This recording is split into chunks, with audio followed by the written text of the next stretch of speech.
Thank you, Jeff. At least once a week, right around 7 o'clock at night, one man from Manlius brings his bagpipes outside and he plays for his neighbors. News Channel 9's Julia LeBlanc shows us the meaning behind the music.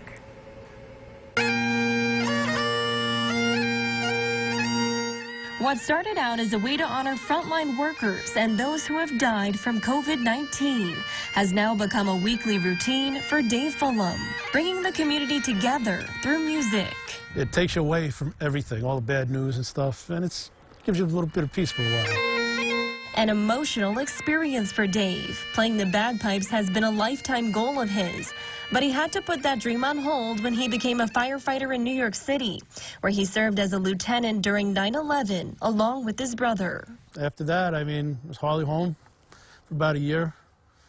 It's hard on everybody. Putting it all behind, Dave moved here, finding the Syracuse Scottish and joining the band of his dreams.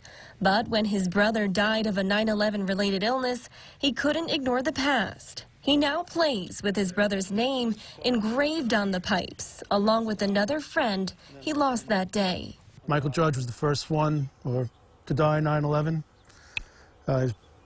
Unfortunately, his tag was #1. And then, so he represents all we lost that day. And then my brother's name is on here and represents everybody we've lost since. He plays each song in their memory, but with that darkness comes light, something he's sharing with others each week. The neighborhood loves it. Oh, it's in your heart. Yep. It just gets to your heart. Here, I've got great neighbors. You know, we love each other, we know each other, you know, so we're kind of close here.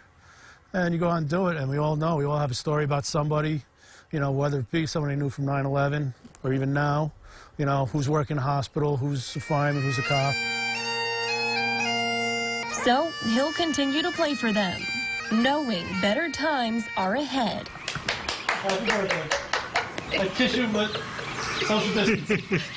Julia LeBlanc, News Channel 9. And he also plays in honor of a friend he recently lost to coronavirus. His sister also works as a nurse in a COVID unit downstate. Many times, he's thinking of her as he plays, too.